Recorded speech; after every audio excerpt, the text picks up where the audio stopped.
আসসালামু আলাইকুম। আপনারা কেমন আছেন? আশা করি ভালো আছেন। আমিও খুব ভালো আছি।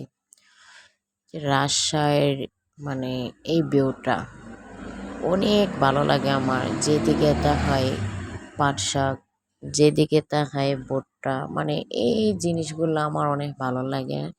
আর এই যে দেখেন আমরা আমাদের বোনের বাসা থেকে নানুর বাসা দাওয়াত ছিল। পিছনে আমার ছোট ভাই, ওরে আমি বলতেছি ওই ব্যাগটা দিয়ে পাঁচ শাক সিরা লয়া লই। আমার ছোট ভাই আবার আমার এনে হাসাহাসি করতেছে। সামনে আমার বোন জামাই বলতেছে আপু লন কেউ কিছু বলবে না।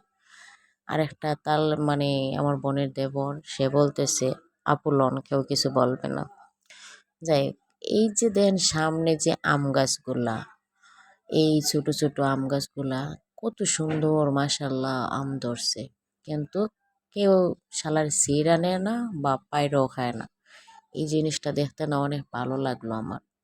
আম পইচ্চা থাকে পইরা থাকে, তারপরও কেউ আম নিয়ে খায় না, কিন্তু ঢাকা শহরে এলে তো পাতা সহ খাইয়া নিত। যাই হোক, আজকের ভিডিও আমাদের এই জায়গায়। আপনারা ভালো থাকবেন। আল্লাহ হাফেজ।